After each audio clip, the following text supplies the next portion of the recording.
ప్రార్థనా శక్తి ఉండాలి.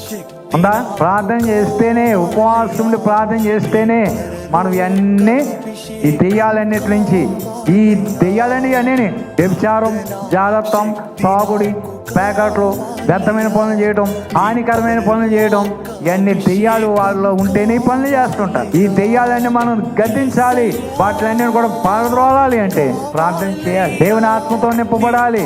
అప్పుడే కార్యాలు చేయగలుగుతాం. ఈ బైబిల్లో ఉన్న వాక్యాలు చదివి ఆ మాటలు నీ హృదయంలో పెట్టుకుని నువ్వు విశ్వసించి దేవుని సన్నిధిలో నువ్వు ప్రార్థన చేస్తే, విశ్వాసంతో ప్రార్థన చేస్తే అప్పుడు ఆ దెయ్యాలు వెళ్ళిపోతాయి, రోగాలు పోతాయి, అన్నీ పోతాయి. విశ్వాసం లేకపోతే నీకు ఏది అవ్వదు. మొదట నువ్వు నమ్మాలి, నమ్మితేనే దేవుడి కార్యం చేస్తాను అన్నాడు. నువ్వు నమ్మకపోతే నీకేమీ లేదండి. అందుకే ఉపవాసం కనిపెట్టి ప్రార్థన చేస్తున్నారా? ప్రార్థిస్తేనే పోతాయనే దెయ్యాలు, ఎందుకంటే పోవం.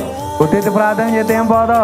నీలో దేవుని యొక్క ఆత్మశక్తి పొందాలి, పరిశుద్ధాత్మ పొందాలి, దేవుని యొక్క పరిశుద్ధాకి నీలో మండాలి.